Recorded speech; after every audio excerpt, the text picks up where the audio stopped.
Vasanth TV ரசிகர்களுக்கு வணக்கம். இன்னைக்கும் நம்மளுடைய சினி பூத்துல சினிமா பத்தின பல விஷயங்கள் தான் பார்க்க போறோம். சுந்தரசியோடைய இயக்கத்துல எல்லாரும் ஆவலுடன் காத்திருக்கக்கூடிய திரைப்படம் மூக்குத்தி அம்மன் 2. என்னதான் மூக்குத்தி அம்மன் அப்படின்ற திரைப்படம் ஆர்ஜே பாலாஜியோட இயக்கத்துல ஃபர்ஸ்ட் ரிலீஸ் ஆயிருந்தாலும் நிறைய குளறுபடிகள் இருந்துச்சு, அது உங்களுக்கே தெரிஞ்சிருக்கும். அதுக்கப்புறமா இந்த படத்தை நம்ம போட்டுவோம் அப்படின்னு சொல்லி ஒரு பிளான்லாம் பண்ணி ஸ்கெட்ச் எல்லாம் போட்டு இந்த படத்துடைய ஷூட்டிங்கும் ஆரம்பிச்சாங்க சுந்தரசியோடைய இயக்கத்துல. ஆனால் இந்த படத்துடைய ஷூட் இன்னுமே முடியாமல் இருக்கிறது ஒரு பெரிய கேள்விக்குறியா தான் இருக்கு. ஏன்னா ஃபர்ஸ்டே முடிச்சிட்டோம் அப்படின்னு சொன்னாங்க, இன்னும் ஒரு சில விஷயங்கள் பாக்கி இருக்கு அப்படின்னு சொன்னாங்க. ஆனால் படத்துடைய ஸ்கெடியூல் எப்பெல்லாம் போடுறாங்களோ அப்பெல்லாம் அது மாறி மாறி சேஞ்சஸ் நிறைய கொடுத்துக்கிட்டே இருக்கு அப்படின்னு சொல்றாங்க. ஏதோ ஒரு சில காரணங்களால இந்த படத்துடைய ஷூட்டு போக முடியல, அப்படியே தள்ளி தள்ளி போய்கிட்டே இருக்கு அப்படின்னு தான் சொல்றாங்க. நமக்கு எல்லாருக்கும் தெரிஞ்ச மாதிரி ஈவன் சுந்தர்சி அவருடைய இயக்கத்தில் மறுபடியும் விஷால் ஒரு திரைப்படத்தில் நடிக்க போறாங்க அப்படின்லாம் பேசிக்கிட்டு இருந்தாங்க. அவருக்குமே அடுத்தடுத்த திரைப்படங்களுடைய கனவுகளும் நிறையா இருக்கு.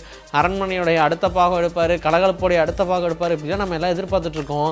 அந்த கதைகளில் ரொம்ப பிஸியாக இருந்தாலும் வெறும் இயக்கமாக பார்க்கும்போது இந்த மூக்குத்தி அம்மன் 2 படத்தில் நிறைய பிரச்சனைகள் வந்துகிட்டு இருக்கு. இன்னுமே இந்த படத்துடைய ஷூட்டிங் போக முடியாமல் இருக்கிறதுனால அடுத்தடுத்ததாக வேற படங்கள் பண்ணுறதை பற்றி அவரால் யோசிக்க முடியலன்றதான் இங்கே சிக்கலாகவே பார்க்கப்படுது.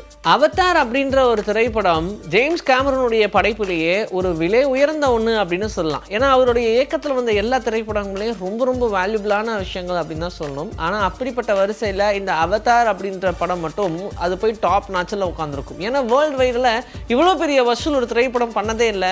இது ஹாலிவுட்லையும் சரி உலக அளவிலும் சரி இதுதான்ப்பா முதல் தடவைன்ற மாதிரி அப்பேற்பட்ட பிரம்மாண்டமான திரைப்படமாக தான் 2009 அவதார் திரைப்படம் ரிலீஸ் ஆச்சு.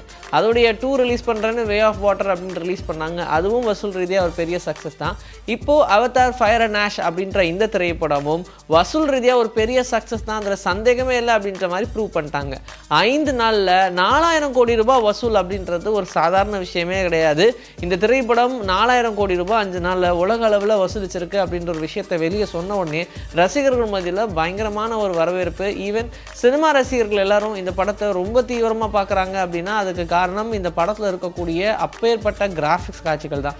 அது யாராலையுமே ஈடுகட்ட முடியாதுப்பா அப்படின்னு சொல்லக்கூடிய அளவில் தான் இந்த படத்துடைய கிராஃபிக்ஸ் பணிகள் எல்லாமே பண்ணியிருப்பாங்க. அதனால் கொஞ்சம் கூட நீங்கள் கண்டுபிடிக்க முடியாது. IMAX 3 பார்க்குறவங்களுக்கு ஒரு பெரிய எக்ஸ்பீரியன்ஸ் கொடுக்குற மாதிரி தான் இந்த அவதார் ஃபயர் அண்ட் ஆஷ் திரைப்படம் உருவாகியிருக்கு. 5 நாளில் 4000 கோடி அப்படின்றது இன்னுமே அதிகரிக்க வாய்ப்புகள் இருக்குது. ஏன்னா வெறும் 5 நாள் வசூல் மட்டும்தான் நம்ம பார்த்துருக்கோம். இன்னும் அடுத்தடுத்த நாட்கள் அப்படின்னு பார்க்கும்போது எப்படி பார்த்தாலும் ஒரு படத்துடைய 15 நாள் 20 நாள் அப்படின்ற வசூல் மேசிவாக இருக்கும் அப்படின்னு நம்பலாம். அதுதான் நம்ம கலெக்ஷனாகவே கன்சிடர் பண்ணுவோம். இந்த 5 நாள் வரதெல்லாம் ஓரளவுக்கான ஆடியன்ஸ் பார்த்துருப்பாங்க, அவ்வளோதான். இன்னும் அதிகமான லீவ்ஸ் வருது, நியூ இயர் வருது, பொங்கல் வருது, அது வரைக்கும் அவதார் ஒரு நாளும் ஆச்சரியப்படுறதுக்கு இல்லை, வெயிட் பண்ணி பார்க்கலாம். பராசக்தி படம் 14ஆம் தேதி ரிலீஸ் அப்படின்னு சொல்லியிருந்தாங்க ஜனவரி மாதம். திடீர்னு பார்த்தோம்னா 14 கிடையாது 10ஆம் தேதியே நாங்கள் ரிலீஸ் பண்ணுறோம் அப்படின்னு சொல்லிட்டாங்க. ஈவன் தோ அந்த டேட்டில் ஜனநாயகன் அப்படின்ற ஒரு பிரம்மாண்ட படம் ரிலீஸ் ஆனாலும் ஏதோ தெரியல, திடீர்னு அந்த படத்தை அந்த டேட்டில் ரிலீஸ் பண்ணலான்னு பிளான் பண்ணிட்டாங்க. அதுக்கேற்ற மாதிரி படம் செட் டு ரிலீஸ் அப்படின்ற மாதிரி பர்ஃபெக்டாக ரெடியாக இருக்குது. இருந்தாலும் சென்சார் போர்டெல்லாம் முடிச்சுட்டு வந்துட்டாங்க. இந்த படமாக ஓகே அப்படின்னு சொல்லியிருந்தாலும் மறுபடியும் இந்த படத்தை சென்சாருக்கு அனுப்பணும் அப்படின்னு சொல்லியிருக்காங்க. செகண்ட் வெரிஃபிகேஷன் பண்ணிட்டு இருக்காங்களா. 1960 நடந்த மாதிரியான ஒரு கதைக்களம், அந்த காலகட்டத்துக்கு ஏற்ற மாதிரி தான் இந்த படத்தையும் அமைச்சிருக்காங்க. அதுக்காக அவங்க வள்ளுவர் கோட்டத்தில் அவங்களுடைய கலெக்ஷன்ஸ் எல்லாம் போட்டிருந்தாங்க, அதுவும் நமக்கு தெரியும். ஆனால் இந்த பராசக்தி திரைப்படம் முழுக்க முழுக்க ரசிகர்களுக்கு பிடிக்கும் அப்படின்ற மாதிரியும் இந்த படத்தில் நிறைய எலிமெண்ட்ஸ் ஆட் பண்ணியிருக்கோம். சில உண்மை சம்பவங்களும் உள்ளே இருக்குது அப்படின்ட்டாங்க.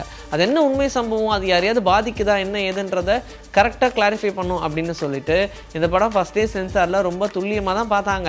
இருந்தாலும் ஒரு டவுட்டு சந்தேகம் இருக்குது, மறுபடியும் இந்த படம் மறுசோதனைக்கு போகட்டும் அப்படின்னு சொல்லிட்டாங்க. அதனால் இந்த படத்தை இப்போ மறுபடியும் சென்சார் பண்ணுறாங்க. ஸோ சென்சாரோடைய அனாலிசிஸில் இந்த படத்தில் வேறு ஏதாவது சில காட்சிகளை நீக்கணுமா, ஏதாவது வேர்ட்ஸை தூக்கணுமா அப்படின்றதெல்லாம் சொன்னதுக்கப்புறமா மறுபடியும் செட் டு ரிலீஸ் அப்படின்ற மாதிரி இந்த படம் ரெடி ஆகிடும். அதனால் இப்போதைக்கு இந்த பராசக்தி திரைப்படம் கொஞ்சம் சிக்கலில் தான் இருக்குது, நம்ம அட்ஜஸ்ட் பண்ணி தான் ஆகணும் அப்படின்ற மாதிரி தான் இருக்காங்க. சிவகார்த்திகேயனுக்குமே அடுத்தடுத்த படங்கள் இப்போ காத்துக்கிட்டு இருக்க ஒரு 4 படத்தை சைன் பண்ணி வச்சிருக்காரு. இதில் இருக்கக்கூடிய ஜெயம் ரவிக்கும் அதே மாதிரி தான். இந்த படம் கண்டிப்பாக இவங்க 2 பேருக்குமே ஒரு நல்ல பிளாஸ்டாக இருக்கும். ஆனால் சிவகார்த்திகேயன் ஆல்ரெடி அமரன் படம் கொடுத்ததுனால இந்த படத்தும் ஒரு நல்ல வசூல் ஆனால் சிவகார்த்திகேயன் ஆல்ரெடி அமரன் அப்படின்ற படம் கொடுத்ததுனால இந்த படம் வசூல் ரீதியாக இல்லைனாலும் ஒரு நல்ல படமாக சிவகார்த்திகேயன் கிடைச்சா போதும் தான் இருக்கும். ஆனால் ஜெயம் ரவி இதில் வில்லனாக நடிச்சிருக்காரு.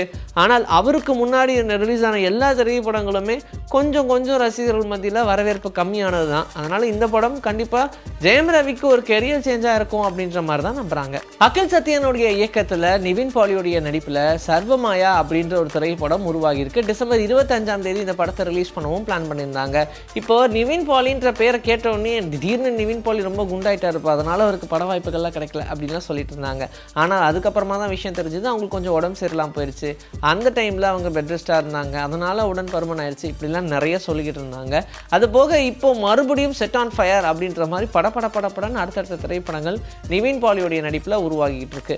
அப்படி நம்ம எல்லாரையுமே மிரள வச்சது தான் பென்ஸ் படத்தோடைய ஒரு கிளிம்ஸ் வீடியோ. அதில் என்ன கேரக்டர் தான் நிவின் பாலி பண்ண போகிறாரு அப்படின்ற மாதிரியும் காமிச்சிருந்தாங்க. டுவல் ரோலில் பண்ணுறாரு அப்படின்னு சொல்லியிருந்தாங்க. அதனாலேயே தமிழ் ரசிகர்கள் மத்தியில் மறுபடியும் ஈவன் அந்த நேரம் திரைப்படத்துக்கு அப்புறமா நிவின் பாலிக்கு ஒரு பெரிய எதிர்பார்ப்பு இந்த திரைப்படத்துக்கு வந்திருக்கு அப்படின்னு தான் சொல்லணும். சரி, இதெல்லாம் ஓகே தான். ஆனால் இப்போ நிவின் பாலி என்ன சொல்லியிருக்காரு, இதுக்கு முன்னாடி அவர் பண்ண படங்கள்லாம் இருக்கும் இல்லையா, அப்போல்லாம் அவர் நிறைய சஜஷன்ஸ் தான் கேட்டிருப்பார். அவருடைய ஃப்ரெண்ட்ஸ் கிட்டலாம் அந்த ஸ்டோரி நல்லா இருக்கா, பண்ணலாமா வேண்டாமா அப்படிலாம் கேட்டிருக்காங்க. அதில் நிறைய பேர் பண்ணு நல்லா இருக்கும் அப்படின்னு சொல்லி வலுக்கட்டாயப்படுத்தினால தான் நிறைய படங்களில் நடிக்க வேண்டியதாக இருந்துச்சு. அப்படி நடித்த திரைப்படங்கள் அது ரசிகர்கள் மத்தியில் பெருசாக பேசப்படலப்பா அப்படின்னு சொல்லிட்டாரு. அப்போது இது வரைக்கும் ரிலீஸ் ஆன நிவின் பாலியுடைய படங்கள்லாம் அவர் மட்டும் அதுக்கு டிசிஷன் எடுக்கல, அவருடைய ஃப்ரெண்ட்ஸும் சேர்ந்து தான் ஹெல்ப் பண்ணியிருக்காங்க. அவங்களும் தெரிஞ்சு பண்ணாங்களோ தெரியாமல் பண்ணாங்களோ தெரியாது. ஆனால் இப்படி நிறைய படங்கள் ஃப்ளாப் ஆயிடுச்சு. இதுக்கப்புறம் நான் அதுக்கான முடிவு எடுக்கிற மாதிரி இல்லை, ரொம்ப ஆழமாக சிந்திச்சு தான் படங்களை நான் எடுப்பேன் அப்படின்ற மாதிரியும் சொல்லியிருக்காங்க. அது ஒரு வகையில் நல்ல விஷயம்தான். அதுக்கேற்ற மாதிரி அடுத்தடுத்த திரைப்படங்கள்லாம் அந்த காஸ்ட்டை கேட்கும் போதே படம் நல்லாயிருக்கும்ப்பா அப்படின்னு சொல்கிற மாதிரி தான் அமைஞ்சிருக்கு. அதனால் நிவின் பாலி மறுபடியும் கெரியரில் ஒரு ஹைட்டுக்கு போவார் அப்படின்ற மாதிரி தான் எதிர்பார்க்குறாங்க. இன்றைக்கி நம்மளுடைய சினிபூத்தில் சினிமா பற்றின பல விஷயங்கள் பார்த்தாச்சு. இதே மாதிரி அடுத்த எபிசோடுக்கு ரெடியாக இருங்க. உங்களை நான் வந்து சந்திக்கிறேன். And this is by from Vijayasri. Take care.